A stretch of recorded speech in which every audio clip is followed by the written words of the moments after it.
Imaginons maintenant qu'à Londres, il soit 23 heures, heure à laquelle beaucoup de gens se couchent.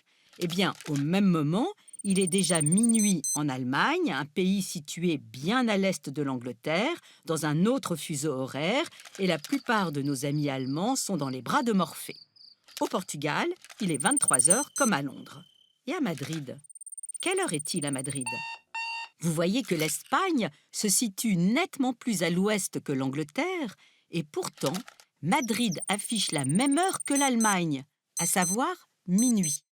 C'est un souci pour l'Espagne, comme le montre le grand débat actuel qui agite le pays. Car le fait que leur horloge légale soit très décalée par rapport à leur horloge biologique semble avoir des conséquences sur la productivité des Espagnols.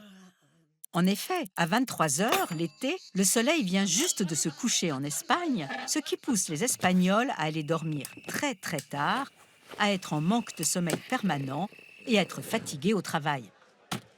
Pourquoi l'heure en Espagne est ainsi en avance sur l'heure de son fuseau horaire?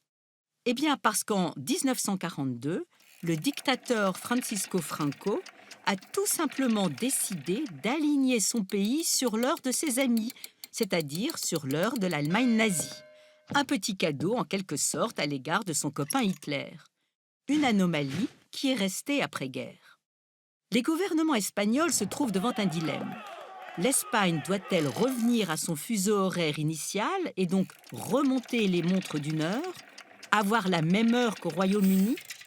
Mais à bien regarder les fuseaux horaires, vous me direz que l'heure en France est aussi en décalage par rapport à celle de son fuseau horaire.